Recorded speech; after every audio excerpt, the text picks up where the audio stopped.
আগের ভিডিওটা দেওয়ার পরে আমাকে একটা আপু কমেন্ট করেছে যে সেচে শাক কোন টপে দিয়েছি সেই টপ কেন দেখাইলাম না। তো এই যে আপু আমি এরকম এগুলি মায়োনেজের পট, এই যে চিকেন চিপস শপের ওই পটগুলি, এগুলি প্লাস্টিকের আমি ডাবল করে বসাই দিচ্ছি। আর এই পটের নিচে কিন্তু আমি কোনো ছিদ্র করি নাই, প্রত্যেকটা টপ একদমই ছিদ্র ছাড়া। কারণ এই হেলেঞ্চা শাক এগুলি কিন্তু ভেজা মাটিতেও হয় আর শুকনা মাটিতেও হয়। এটা মানে শুকনা মাটিতে থাকলে যদি ঝরেও যায় তবে পানি দিলেই আবার তাজা হয়ে যায়, আর ভেজা মাটিতে খুব ভালো হয়। তো এই জন্য যেন একবার পানি দিলে কয়েকদিন থাকে, পানিটা জমে থাকলে গাছ তো আর মরে না, তাই আর কি আমি এই ছিদ্র করি নাই। এই যে আজকে এগুলি আবার তুলে নিলাম, অনেকগুলি শাক হয়েছে মাশাআল্লাহ।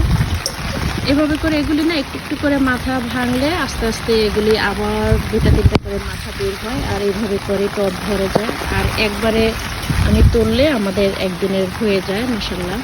তো আপনারা চাইলে এভাবে টবে কিংবা মাটিতে যেখানে ইচ্ছা এই হেলেঞ্চা শাক বিদেশের মাটিতেও চাষ করতে পারেন, যাদের পছন্দ।